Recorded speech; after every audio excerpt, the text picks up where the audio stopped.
안녕하십니까. 유니콘 기업을 꿈꾸는 스타트업의 이야기를 듣는 스타트업 인사이트의 MC 김홍일입니다.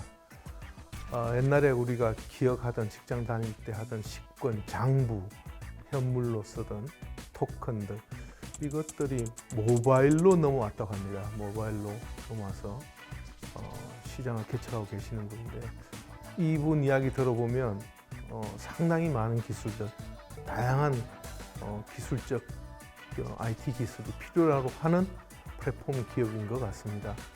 오늘은 식시인의 안병익 대표님 모시고 박사 출신이랍니다. 그래서 왜 박사가 이런 사업을 시작했는지 특별한 기업가 정신 이야기 들어보도록 하겠습니다.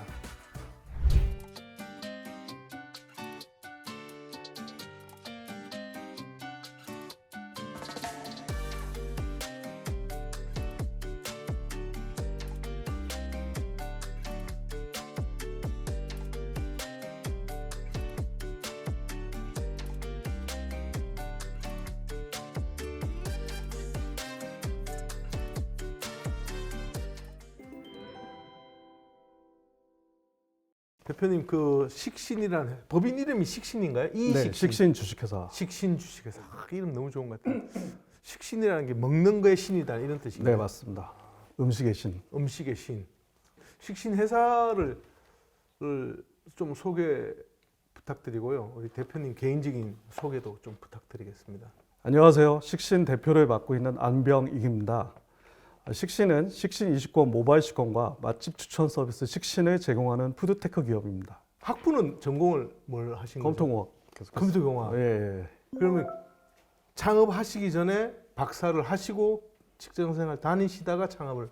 아니요. 석사 마치고 이제 연구소 다니다가 예. 사내벤처부터 시작을 했고요. 예. 네, 벤처하면서 박사학위를 받았어요. 그게 몇 년도세요? 그러면? 학위 받은 거. 아니요, 창업하신 게. 창업한 게 사내벤처가 1999년에 시작을 했고, 네. 네, 제가 또 창업한 게 2000년에 이제 포인트 아이라고 창업을 했고요. 2010년에 이제 식신에 다시 창업을 했고. 예. 2000년이면 우리가 말하는 그 닷컴 버블이 그쵸. 한참 네, 뭐 바람 불 네, 때. 창업하자마자 닷컴 버블이 꺼져가지고 꺼져. 굉장히 고생했습니다. 그때도. 그럼 첫 번째 아이템이 뭐 어떤 거였습니까? 사내벤처 원래 제가 그 KT 연구소에서 이제 네. 직장생활을 시작을 했는데 네네. 전자지도를 연구를 했었어요. 네. 네. 그래서 사내벤처는 이제 전자지도 서비스 인터넷. 전자지도라는 게 지금의 내비게이션과 어떻게 좀 다른 건가요? 그렇죠. 그 당시에는 이제 뭐 포털 사이트 지도 서비스 하는 거 이런 것들을 저희 사내벤처가 했었어요. 20개 그런 포털이나 언론사 이런 네. 사이트에다가 네. 인터넷 지도 서비스를 제일 먼저 제공했었고요. 그러다 보니까 이제 그 모바일 폰이 이제 나오기 시작했어요. 네. NTT 도코모가 이제 아이모드라는 네네. 모바일 서비스를 시작해서 이제 위치 기반 서비스를 하면 되겠다 싶어가지고 네네. 포인트아이를 이제 2000년에 창업을 하게 된 거죠. 그것도 성공적으로 매각을 하셨고. 네네, 코스닥 상장하고 네. 매각하고. 매각하고 지금은 지분 없으시고. 네, 그렇습니다. 많이 버셨겠네요. 그 번 거를 또 이제 다 식신에 사업하는 요번에 두 번째. 들어갔습니다. 예, 맞습니다. 네. 그러시군요. 아마 저희 이 방송을 보시는 분들은 식신을 모르실 거예요. 그냥 쓰시는 분들도 네. 이용자가 몇 명 정도 이용을 하시나요? 저희가 이제 크게 두 가지 서비스를 하고 있는데 네네. 하나는 식신 이식권이라고 하는 모바일 식권 서비스가 네. 있고요. 하나는 네. 맛집 추천하는 네네. 식신 서비스가 있습니다. 네네. 그 식신 이식권 같은 경우는 900개 회사에 23만 명의 임직원들이 지금 사용을 하고 계시고요. 예. 식신 맛집 앱 같은 경우는 MAU가 한 300만 정도 되고 있습니다. 와우. 네. 그 위치 기반에 따르는 맛집 추천 서비스가 먼저였고, 그렇죠. 그러니까 맛집이 식당이니까 식당의 네. 영업 행태를 관찰하시다가 네. 식권을 쓰는 거를 모바일로 옮기자. 네, 맞습니다. 대단하시네요. 그러면 앞에 것도 그렇고 지금 것도 그렇고 다 위치 기반 서비스. 네. 이 기술이 상당히 많이 들어가는 것 같아요. 기술들이 어떤 것들이 들어가는지 한번 좀 설명을 좀 네, 해주시면 모바일 식권 같은 경우는 우선은 그 가맹점 식당이죠. 식당에서 이제 식권을 이제 확인해야 되는데 네. 모바일 식권을 네네. 저희는 이제 어떤 포스라든가 이런 인프라 없이 하게끔 만들었어요. 그래서 터치 방식으로 합니다. 그래서 터치 방식으로 인프라 없이 쉽게 이제 확인할 수 있도록 이제 제공하고 있고, 또 한 가지는 이게 통신이 안 되거나 특히 구내식당 같은 경우에 굉장히 와이파이 접속이 끊기거나 이랬을 때 네네. 문제가 생기거든요. 네네네네. 그래서 그랬을 때도 문제없이 이제 결제 처리가 되도록 하는 그런 지능형 결제 기술이 들어가 있고요. 네. 또 900개 고객사에 뭐 저희 거의 5만 개 사용처가 이제 이 식권을 이제 사용하게 되는데 굉장히 많은 그런 정산이 일어나야 되는데 네, 네, 이런 정산 시스템 쪽에 이제 AI 기술이 들어가 있습니다. 그래서 네. 안정적으로 문제없이 이제 정산이 이루어지도록 하고 있고요. 네. 또 케이터링이라고 하는 구내 식당에서 이제 서비스를 하기 위해서 저희가 FS 솔루션이라고 하는 네. 그래서 케이터링이 지점을 다 관리하고 예약이라든가 통계, 매출 현황 뭐 이런 것들 다 한꺼번에 토탈 서비스를 할 수 있는 그런 솔루션을 또 제공을 하고 있습니다. 식권만 하면 몇 분이 사용하신다 그러셨어요? 식권은 23만 명 정도. 23만 명. 네, 모바일 식권은. 네. 모바일 식권이 23만 명이면 우리나라가 경제 활동 인구가 몇 만이죠?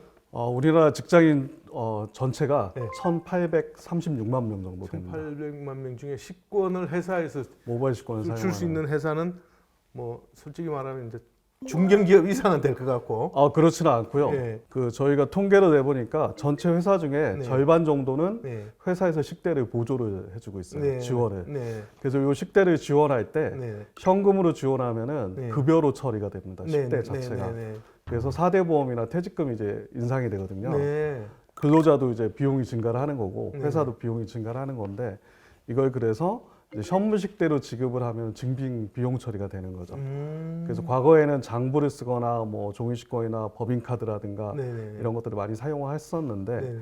그렇게 했을 때 이제 오남용도 있고 또 관리가 또 어려운 맞아요. 불편함이 있었습니다. 맞아요. 그래서 요거 이제 모바일 식권 플랫폼을 쓰면은 현문식대로도 인정이 되면서 관리도 쉬워지고 오남용도 없어지는 그런 효과가 있습니다. 종이 또 아끼고. 종이도 아끼고요. 네네. 그러니까 이게 별맛집 7,000개랑 7,000개에 대한 우리 요 이식권 이용자들의 이용을 교집합을 하면 뭔가 조금 더 진짜 뭐가 나올 것 같은데 이게 어느 정도 겹치나요? 사실 거의 겹치지 않고요. 네. 그러니까 보통 이제 이식권 같은 경우는 점심에 이제 중식으로 많이 드시는 식당 중에 중식대 직장인 그 식대하고 좀 맞아야 되거든요. 네. 또 맛집 같은 경우는 거기 속할 수도 있지만 또 안 속할 수도 있기 그럼 때문에 완전히 좀 분리된 예, 약간 다른 프로그램이네요. 네네, 그러면. 가맹점 아, 같은 식당이기 때문에 네네. 네네. 저희가 어쨌든 가맹점을 많이 확보를 해야 네네. 네, 식권 사용하시는 분들이 많이 이제 또 식사를 하실 수가 있잖아요. 여러 네. 가맹점에서. 그럴 때 이제 저희가 가맹점을 유치할 때 맛집 서비스 제공하는 거가 또 굉장히 도움이 많이 되고 있습니다. 이런 회사가 이런 것도 하는구나. 그러면서 이제 네네네. 많이 이제 협력을 많이 해주시죠. 네. 다른 경쟁사들도 있을 것 같아요. 네. 장단점을 비교해 본다면 어떤 게 있을까요? 저희 같은 경우 이제 이런 소프트웨어 회사로 저희가 시작을 하다 보니까 이제 플랫폼 기술에 대한 강점을 좀 많이 갖고 있고요. 네. 그래서 아까 설명드린 것처럼 이런 그 지능형 결제 기술이라든가 뭐 터치 기술이라든가 그다음에 특히 이제 구내 식당용 솔루션은 저희 식신 20권만 갖고 있습니다. 그래서 네. FS 솔루션 같은 그런 기술들을 네. 갖고 있어서 이런 부분들이 이제 경쟁사 대비 저희가 차별성이라고 말씀드릴 수가 있겠습니다. 이 식구는 딱 비즈니스 모델이 눈에 띕니다. 회사랑 식당이랑 중간에 고객인 이용자인 그 직원. 그렇지만 거기도 좀 설명을 어떻게 비즈니스가 돌아가는지 그리고 아까 말씀하셨던 그 추천 서비스 있잖아요. 네. 추천 서비스 비즈니스 모델 그걸 좀 간단히 설명을 좀 부탁드리겠습니다. 네. 식신 20권 모바일 식권 같은 경우는 우선 저희가 기업하고 식당 가맹점을 이제 연결시켜주는 그런 모델이고요. 저희는 이제 식당한테 카드 수수료처럼 이제 수수료를 받는 모델이 이제 있습니다. 그리고 기업한테는 플랫폼 이용료를 받고 있습니다. 특히 식당 입장에서 보면은 카드 수수료 대신해서 이제 저희한테 내는 수수료만 내면 되거든요. 네. 부가적인 추가적인 결제 수수료가 또 부담이 없기 때문에 또 배달 서비스나 뭐 이런 거랑 비교해 보면은 모바일 식권 같은 경우는 비용이 안 들어가는 서비스예요. 왜냐하면 고객들이 찾아와서 식사를 하는 거기 때문에 그러니까 식당 입장에서는 아주 좋은 서비스가 될 거라고 생각합니다. 식신 같은 경우는 맛집 추천 서비스인데요. 현재는 저희가 그냥 구글 애드센스 광고만 운영을 하고 있어요. 그래서 네. 노출형 광고만 현재 운영을 하고 있고 월 한 3천만 원 정도 광고 수익이 발생하고 있습니다. 내년부터는 이제 저희가 키워드 광고나 로컬 광고로 이제 시작할 예정에 있습니다. 네. 그래서 뭐 강남역 파스타, 압구정 뭐 스테이크 이런 식으로 검색했을 때 거기에 광고되는 그런 식당을 우선 노출시켜주는 그런 서비스를 내년부터 시작할 예정입니다. 그러면 식당 입장에서는 오늘 이제 매출이 있으면 먹은 거는 언제쯤 며칠 뒤에 결제가 되나요? 지금은 이제 보통 한 달 단위로 정산을 많이 하고 있어요. 예. 고객사들이. 그래서 네. 한 달 동안 사용을 하신 거를 모아서 네. 한 달 후에 이제 정산을 하고 있습니다. 이것도 금융적으로 서비스가 될 것 같은데 식당은 1일부터 30일까지 매출은 일어나는데 돈은 못 받고 있고 기업체는 이제 무슨 경비 지급하는 날 25일쯤 한꺼번에 다 줄 거고 그죠? 맞습니다. 네. 그러면 요 채권을 유동화시키는 것도 괜찮을 것 같은데 네네. 요 맞습니다. 어차피 돈 줄 것만 하니까 네. 요거 두 개 가지고 또 금융적으로 풀면 돈이 좀 될 것 같은 느낌. 네네. 그것도 하실 것 같아요. 그래서 보통 이제 카드사에서 하는 서비스가 선정산이라는 네네네. 서비스가 이제 비슷한 네네네. 개념의 서비스인데요. 네네. 저희 식신도 현재 그 직매입 시스템이라고 해서 네네. 원래는 후불 정산인데 예. 미리 식권을 사는 그런 시스템이 있습니다. 대신에 이제 수수료를 좀 더 이제 높게 저희가 받고 있고요. 그걸 이제 계속 이제 키워 나갈 생각입니다. 예, 규모 자체를. 금융이신데 이게 매달 이제 정산이 되다 보니까 네. 사실은 아주 높습니다, 상당히. 그렇죠. 수수료가. 배달 수수료 같은 경우에 카드사가 보통 한 달 한 보름에서 2주 뒤에 결제를 해주니까 그런 측면에서 보면 금융적 서비스를 부과할 수 있는 것들이 꽤 많아 보이네요. 네네. 근데 배달 같은 경우는 사실은 이제 그 소상공인 입장에서 네. 비용이 많이 들어가거든요. 그렇죠. 왜냐하면 배달 앱 수수료가 6%가 있고 네네. PG 수수료가 또 따로 들어가요. 그렇죠. 그게 한 4% 정도 네네. 들어가고 네네. 거기에다가 배달료가 맞아요. 들어가고 네네. 배달 포스가 또 따로 있어야 돼요.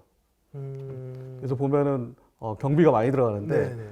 이식권 같은 경우는 그 이식권 수수료만 딱 내면 됩니다.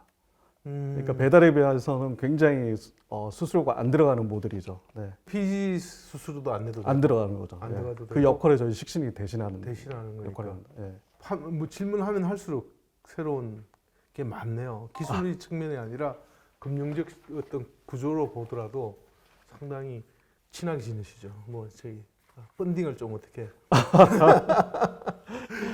결국 인간이 먹어야지 살잖아요.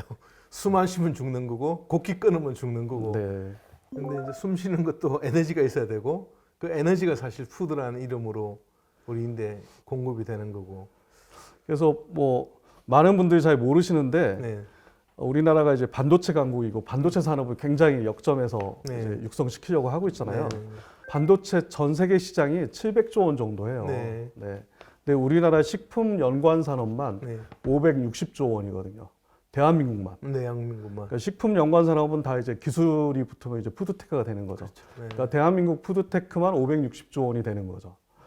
전 세계 반도체 시장하고 맞먹는 규모거든요. 그래서 굉장히 음식이 중요하잖아요. 네. 인간에게 있어서. 그래서 푸드테크 산업도 아주 중요한 산업이라고 볼 수가 있습니다. 그렇죠. 왜냐하면 인간의 가장 필수적인 거니까. 근데 국민 1인당 식품 연관 산업이 560조면 우리가 5,100만이니까 뭐 그럼 인구수로 나누라든지 하는 그런 비교 지표들이 혹시 있을까요? 미국 같은 경우에는 얼마다? 그게 3억 명이니까. 전 세계 식품 연관 산업이 4경 정도 된다고 알고 있습니다. 4경. 4경 원. 그러면 숫자가 그 영이 몇 개인데 4경. 네. 네. 그리고 우리나라 민간 소비 전체가 아마 뭐 900조 원 900조 원. 네, 정도 되니까 민간 소비가 사내 벤처라 하더라도 창업이라는 게 사실은 쉽지가 않잖아요. 네. KT가 사내 벤처로 나오신 분들이 꽤 있습니까? 어떻습니까? 사실 우리나라에서는 제일 먼저 사례벤처를 시작을 했었어요. KT 가? 그러니까 IMF 직후에. 네. 네, 그래서 굉장히 많은 회사들이 나와서 성공한 회사도 많이 배출이 됐습니다. 아 그렇군요. 네. KT가 잘했네. 근데 본인은 왜 창업을 하신 거예요? 아 사실 저는 이제 창업할 생각이 전혀 없었어요. 100%다 그런 말이에요. 네, 진짜로 평생 이제 연구원 또는 교수 같은 거 하고 네. 살겠다고 이제 네. 꿈을 갖고 있었는데 네. 네. 이제 그 연구소에서 모시던 부장님이 이제 사내 벤처를 하시겠다고 네. 하시면서 저를 딱 찍어서 이제 네. 같이 하시자고 하셨거든요. 그래서 제가 한 3개월을 버텼는데 네. 안 하겠다고. 결국은 이게 내 운명인가 보다. 그 당시는 또 이렇게 복직을 할 수가 있었습니다. 네. 하다가 이제 망하면 네. 그래서 뭐 망하면 다시 들어오면 되니까 한번 해보자 하고 이제 시작을 했는데 네. 막상 해보니까 너무 재밌는 거예요. 네. 그러니까 그 대기업 안에서는 느낄 수 없었던 어떤 새로운 제품을 만들어서 그 소비자한테 그거를 뭐 제공하고 이런 거에 대한 재미를 느껴서 거기서 바로 또 제 이제 창업을 두 번째 창업을 이제 시작하게 됐습니다. 또 이 회사 IPO가 사실은 종착점이 아니잖아요. 시작이죠. 시작인데 이제 네. 투자자들 소위 말하는 VC들은 그게 이제 엑시스를 원하니까 그들에게는 종착점일지 모르나 대표님께는 완전히 새로운 시장. 왜냐하면 상장을 한다는 거는 새로운 주인들과 동업을 한다는 이야기인데 이 회사를 어떻게 키우고 싶다라는 그런 플랜 같은 것들이 혹시 있을까요? 네, 우선은 모바일 시권을 거래액을 한 5조 원까지 저희가 늘리는 걸 목표로 하고 있습니다. 예. 2027년까지 모바일 시권 거래액을 이제 5조로 달성하는 걸 목표로 하고 있고요. 그 이후에는 좀 아시아권에 저희가 모바일 시권 시장을 좀 진출을 해서 네, 아시아의 1등 그런 모바일 시권 플랫폼으로 좀 성장하는 걸 목표로 하고 있고 식신 같은 경우도 미국의 옐프나 뭐 일본의 타베로그, 중국의 따중디엠핑처럼 키우는 걸 목표로 하고 있습니다. 그래서 지금 MAU가 300만 정도 되는데 한 3년 뒤에는 한 MAU가 2천만 정도 달성할 수 있도록 만들어 보고 싶습니다. 그런 목표를 달성하시기 위해서 가장 중요한 리소스는 뭘까요? 가장 저희가 사실 중요하다고 생각하는 부분이 고객 만족이거든요. 네. 그래서 그걸 가장 중요한 지표로 저희는 보고 있고 네. 또 고객이 만족해야만이 이게 사용자가 계속 늘고 확산이 될 거라고 생각하고 있습니다. 그래서 고객이 만족할 수 있도록 만들어 나가는 것이 저희가 가장 중요한 지표라고 생각합니다. 여기서의 고객은 뭐 사용자들. 네. 네, 오늘은 식신의 안병익 대표님 모시고 너무 많이 정말 재밌는 이야기 들었습니다. 모바일이라는 새로운 도구를 통해서 식당 자영업자와 기업의 관리 업무를 둘 다 잡으신 정말 너무 재밌는 회사였습니다. 덧붙여 이 대담은 머니투데이의 김홍일 혁신기업 답사기로도 보실 수 있습니다. 많은 관심 부탁드리고요. 다음에 이어질 안병익 대표님의 인사이트 있는 이야기도 많은 관심 부탁드립니다. 지금까지 스타트업 인사이트의 MC 김홍일이었습니다. 감사합니다.